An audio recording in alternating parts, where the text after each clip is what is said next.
All right. What's up, you guys? I'm excited for what you're about to learn.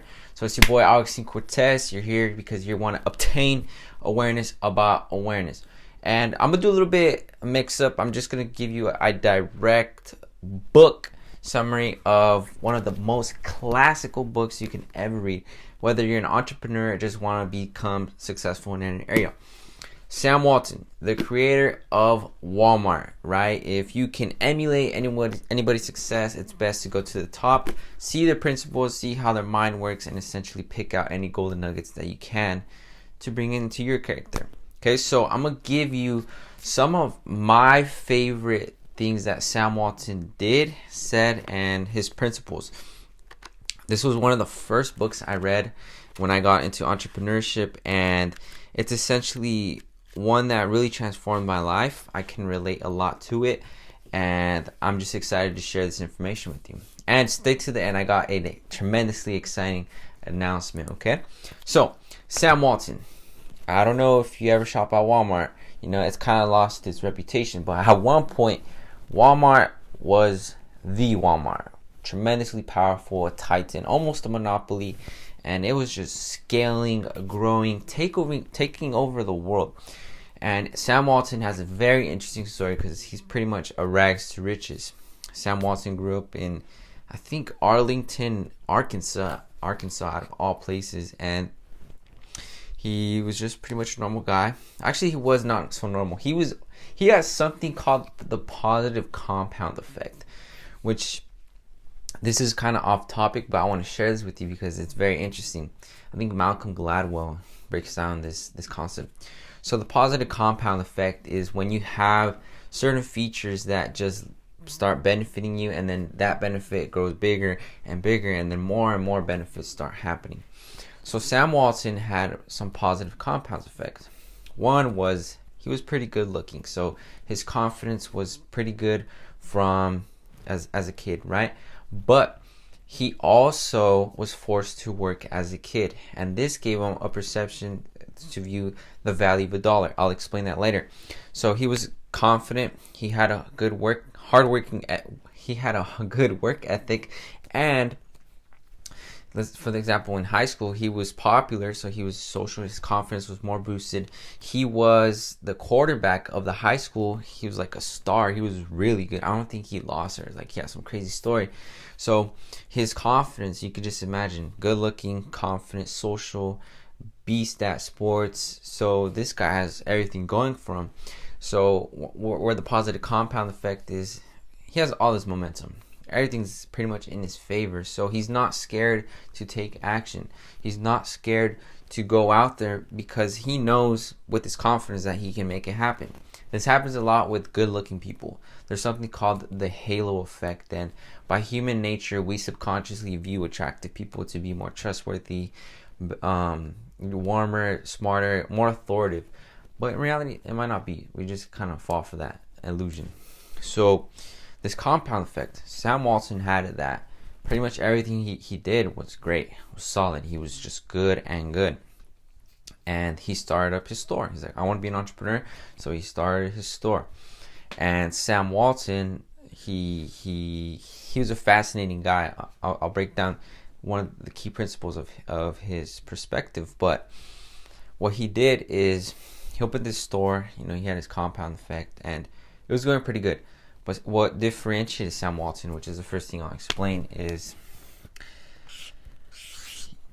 how do I explain it? Just put obsessive learner. But not just any learner. He was very, very obsessive on learning what other people were doing that he was not doing.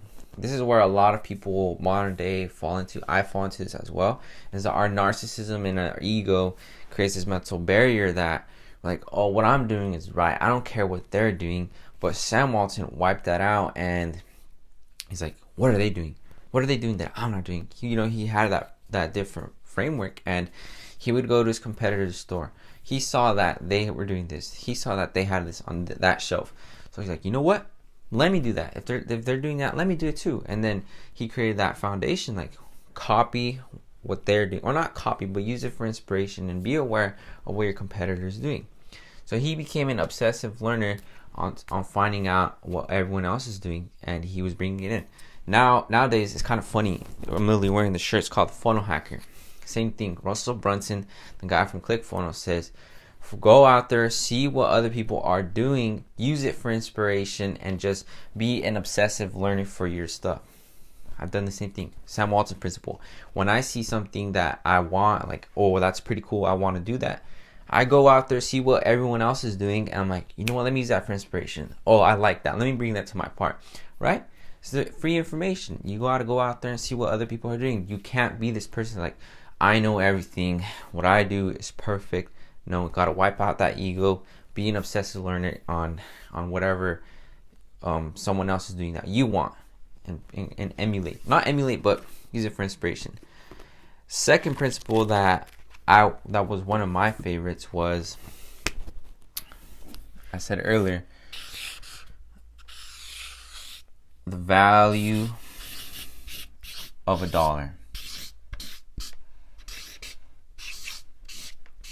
So Sam Walton was pretty much forced to work as a kid, and he did the same for his children. His kids, they grew up around the store. Like, they were pretty wealthy, but he didn't give them the money. He made them work in the stores, do the boxing, packaging, everything that he made them do, because he wanted them to get this principle. Now, Sam Walton was a little bit extreme in the sense that they say he was cheap, or they say he was cheap, or he just viewed the dollar as something with respect. So a good story to summarize this up is Sam Walton and his team, I think it was around 10 guys. They went on a business trip across the country, and they needed a hotel. And Sam Walton, he was already tremendously wealthy. He didn't want to get 2 rooms or 3 rooms. He's like, we don't need 2 or 3 rooms. We could all fit in one. So like 10 guys slept in one room because he didn't want to spend on getting a hotel. But the principle is you have to know the value of $1, because too many people these days do not respect $1. They want $1,000, but they don't know that $1,000 is essentially made by dollar by dollar by dollar. Now let me explain this. Sam Walton, when he was a billionaire already, they were going on a jet, and there was a nickel on the ground, and like, I guess what he did was super sketch because the engine was on or something. So he went out of his way to pick up a nickel when he was a billionaire. And they asked him, why'd you do that? Because I know the value of $1. That's what he said. Most people, they just view $1 as $1. Like, oh, I'm gonna spend something, it's only $1. It's only 75 cents. It's only blah blah blah, a certain amount of quality. They don't view that small amount as something that can benefit them. And a funny story, one of my old videos, if you take a look back, I showed that I broke my piggy bank, or I opened up my piggy bank, and I got the principle of value of $1. So whenever I saw a penny, I would pick it up. Whenever I saw a quarter, I would pick it up, a nickel. And I did that long enough that I accumulated a pretty big chunk of change, and I made $67. Now, this is what's crazy.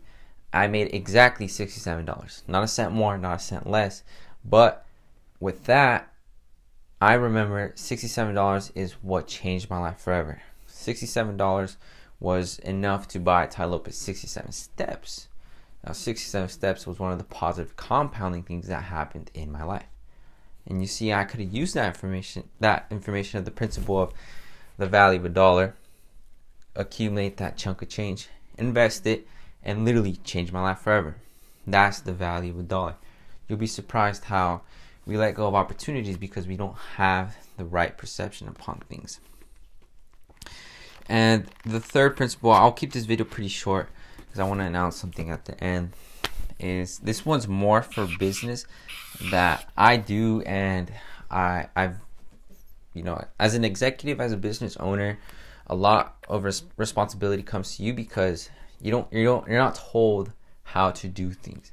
It's like doing a huge project, but you're not told what the project is, how to do it, and essentially how you're going to get graded. The only way you get graded is if you get paid or not. So he calls it over the shoulder. Now, if you're watching, you're probably interested in entrepreneurship, or you're curious about this side, right? Because it's kind of my area, mindset, awareness / entrepreneurship. But what Sam Walton means by over the shoulder is over the shoulder management. And when he got Walmart to be a huge corporation, he noticed that majority of the people that were at that level, they kind of delegated the work. They let people do their jobs, and they didn't really inspect them. And Sam Walton became obsessed with his business model and finding little things that he can tweak to make the business better. Because Walmart is essentially a commodity store. The only reason people really go to Walmart is because of the price.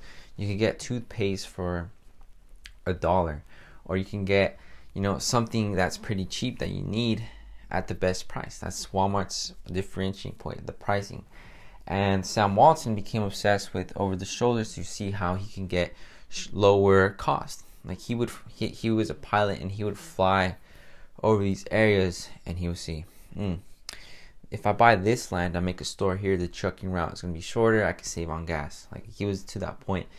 And Sam Walton, in his business mastermind class, or I guess his business teaching, he said you have to have over the shoulder management, which means, let your people do their job, but you as an executive, you as the person in charge, you got to see what they're doing. Look over their shoulder. If they're working on the computer, just take a look. What are they doing? And if you see something you don't like, you tell them. You are responsible for their outcome, so it's your responsibility to educate them as best as possible. So I started implementing it. Sometimes I see Carlos or Javi, whatever they're doing, my partners, or and if they're doing something that I feel I have much more competence in, I'm like, hey bro, let's do this, blah blah blah, right? Over the shoulder management. Now, we're not a multi mega million corporation that I have to manage a bunch of people. They can do their jobs themselves, but I was aware, like, I'm at this point, and I see the drastic difference already. Imagine when I meet or train someone that I only see them a few times, or they got a task that they just got to do that I know they're going to need a lot of help with. So over the shoulder management, tremendously powerful. A little bonus thing that I found interesting, that Sam Walton was a revolutionary pioneer, is he just did a bunch of things that people thought he was pretty crazy.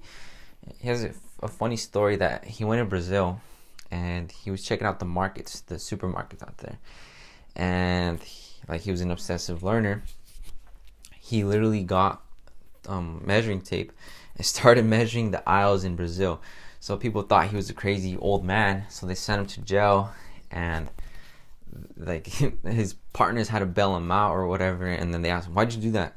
And he's like, I want to see if they know something that I don't. That's kind of crazy, right? Kind of extreme, but that kind of shows he was that individual. He was one of the first to pioneer to stop stealing, because cameras didn't exist back then. He had a greeter at the store. Now this is smart, because this greeter made you feel good, made you view it as a reward when you walked in, like, oh, someone's stands right there just to greet me.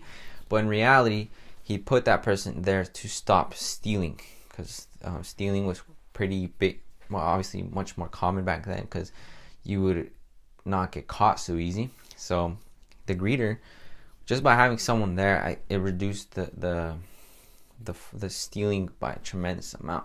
So little things like that, right? Interesting picks from a super smart person's mind. And in fact, Jeff Bezos, the CEO of Amazon, he says he carries his copy of Sam Walton everywhere. He says that he has it highlighted a bunch, and he has every executive on Amazon read this book, Sam Walton, Made in America. I highly recommend it. It's a classic. If you're an entrepreneur or you want to start getting into the area, that is a must read. Okay, so I can go on and on about his principles, his teachings, but at the end of the day, there's nothing like you reading the book for yourself, right? I think what makes it a good story is his stories itself. Another a crazy story, the last one I'll say, is Sam Walton. He built a store, his first store. his first store was popping. Like, he was revolutionizing a lot of stuff, best prices, and he had a loyal customer. He started making a lot of money. But he gives business advice. Read your contracts precisely. Be careful with the contracts, because he signed a lease, the spot to the building spot, for I think a couple years, or was it 1 year, and time ran out, and his store was at its prime, but the contract ran out. So the business owner, or the lot owner, he didn't want to renew the contract. He's like, no, I'm gonna keep it. And the lot owner saw what he was doing, and he gave the store to his son. So Sam Walton was left with nothing. He literally lost his store because of a contract. He didn't read the contract right. But this is entrepreneurship. He bounced back, and he made his next store even better, and he signed the contract lease for like 99 years or something like that. So that's a fascinating story, right? You know, when you read biographies like about amazing people, you learn a lot. Biographies are one of my favorite. But, you know, coming across the people that kind of deserve to get a biography is one thing, but once you do find those people, game changer. All right, so now it's time for my announcement. I haven't done it on YouTube. I've been on Facebook, YouTube, ads itself, kind of behind the scenes. I didn't do a video last week because I've been focusing on my biggest project yet. So I made a website. I made two, actually. AugustineCortez.com. I got lucky. I found my domain. I bought that, and I made a website. Now, on this website, I talk more about my mission. I give book recommendations, like Sam Walton's one of the book recommendations on there.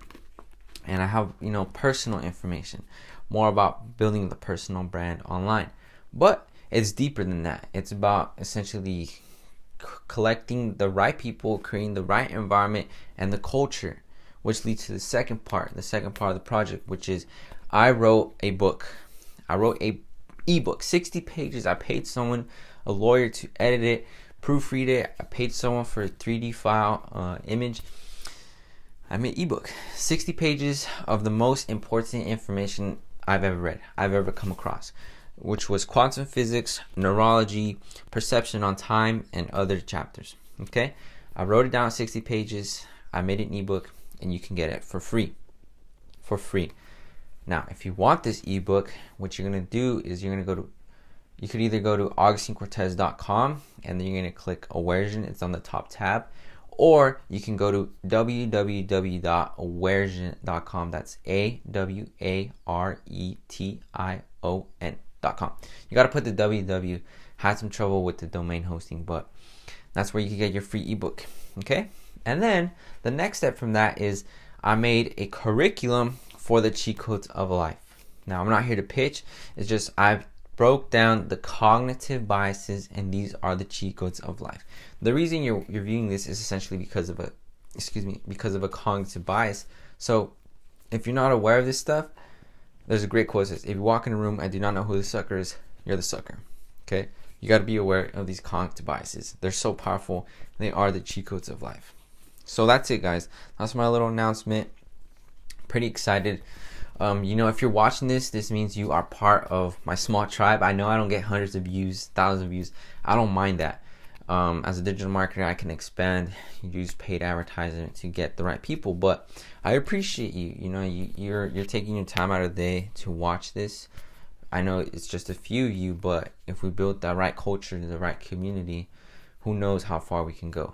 And my end game vision is to create a mastermind where we create the best marketers, aware marketers. That's what I want.